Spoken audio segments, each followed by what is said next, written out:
বেলডাঙ্গা বিধানসভা তৃণমূল কংগ্রেস প্রার্থী রবিউল আলম চৌধুরী মহাশয় ভোট প্রচার করলেন। কাশিডাঙ্গা থেকে শুরু করে নারায়ণপুর হয়ে বোরগাছি হয়ে বলরামপুর উত্তর দক্ষিণ প্রচার করলেন এবং এই মিছিল শেষ হয়েছে মানকরা বোরগাছি মোড়ের কাছে। ভিড় জমেছিল সাধারণ মানুষের চোখে পড়া মতো। ছোট থেকে বড় সবাই এই প্রচার মিছিলে পায়ে পা মিলিয়ে অংশগ্রহণ করে। তাছাড়াও এলাকাবাসী জানিয়েছেন, রবিউল আলম মহাশয় আপনি এগিয়ে চলুন, আপনার সাথে আমরা আছি, এমনটাই স্লোগান উঠছে বারবার।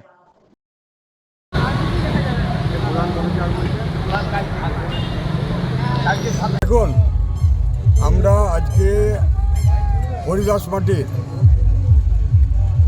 এটা ক নম্বর পঞ্চায়েত সমিতির প্রত্যেক গ্রামে গ্রামে আমরা আজকে ঘুরলাম। তৃণমূল কংগ্রেসের আমাদের সৈনিকরা, মা বোনেরা, এই এলাকার যারা তৃণমূল কংগ্রেস করেন, আমাদের প্রধান থেকে শুরু করে পঞ্চায়েতের মেম্বাররা সবাই মিলে আমরা এই অঞ্চলের 19 নম্বর পঞ্চায়েত সমিতি এলাকায় ঘুরে বেড়ালাম। এবং এবারের নির্বাচনে আমরা একটা জিনিস লক্ষ্য করছি, মানুষের মধ্যে বিজেপির যে মিথ্যা প্রতিশ্রুতির ভাওতা আজকে মানুষ বুঝতে পেরেছেন। কারণ পশ্চিমবাংলার মাননীয় মুখ্যমন্ত্রী মমতা বন্দ্যোপাধ্যায় মানুষের উন্নয়ন সাধনের জন্য নানা প্রকল্পের মাধ্যমে দলমত নির্বিশেষে সকলের জন্য যে উন্নয়ন প্রকল্পগুলি বা প্রত্যেকের ঘরে ঘরে পৌঁছে দিচ্ছেন।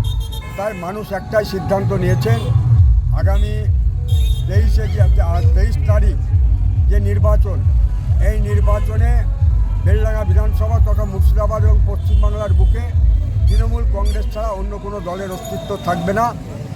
এবং ওই নির্বাচনে আপনারা দেখতে পাবেন চতুর্থবারের জন্য পশ্চিমবাংলার মাননীয় মুখ্যমন্ত্রী 250টা সিট নিয়ে ক্ষমতায় আসবেন, এটা আমরা যোগ্যভাবে বলতে পারি। আজকে বিজেপি দলটা যত রকম নোংরামির রাজনীতি এই পশ্চিমবাংলায় শুরু করেছেন। প্রথম নম্বর হচ্ছে, আমরা পশ্চিমবাংলায় সমস্ত ধর্মের মানুষ একসঙ্গে বসবাস করি। এই পশ্চিমবাংলার বুকে তৃণমূল কংগ্রেসকে উৎখাত করার জন্য কিছু একদিকে বিজেপি যেমন চেষ্টা করছেন, আর একদিকে কিছু মুসলিম সংগঠন কংগ্রেস, সিপিএম মিলিতভাবে কীভাবে পশ্চিমবাংলার বুক থেকে তৃণমূল কংগ্রেসকে পরাজিত করা যায় তার জন্য একটা চক্রান্ত শুরু করেছে। এই চক্রান্তের ফলে আমরা দেখতে পাচ্ছি হুমায়ুন কবির সাহেব বিজেপির সঙ্গে ডিল করে পশ্চিমবাংলার বুকে মমতা ব্যানার্জির সরকারকে কীভাবে সংখ্যালঘু ভোটটাকে কেটে যাতে বিজেপির সুবিধা করে দেওয়া যায় তার একটা চেষ্টা করছেন।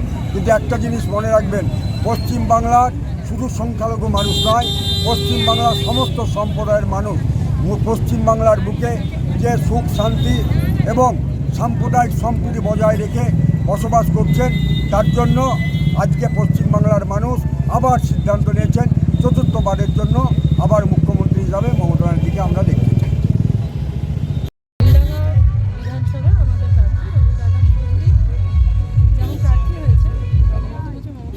আশীর্বাদ বন্ধ হয় আদতে আমরা সব জায়গায় এটাই জেনে এসেছি যে মুখ্যমন্ত্রী মমতা বন্দ্যোপাধ্যায়ের ছবি এবং তৃণমূলের ঘাসের ওপর জোড়াফুল চিহ্ন যতক্ষণ আছে ততক্ষণ আমাদের কোনো অসুবিধা নেই। কারণ আমরা সাম্প্রদায়িকতা নিয়ে ভোট কখনোই করিনি, কোনোদিনই করিনি। সবসময় কাজের নিরিখে উন্নয়নকে পাথেয় করে নিয়ে মুখ্যমন্ত্রী মমতা বন্দ্যোপাধ্যায় বলেছেন মানুষের পাশে থাকবেন, তার প্রত্যেকটা প্রকল্প মানুষের জন্য। মানুষ হচ্ছেন শেষ কথা বলবে, সবার উপরে মানুষত্ব তার উপরে নাই, আমরা তো তার ছোটো থেকেই শিখে এসেছি।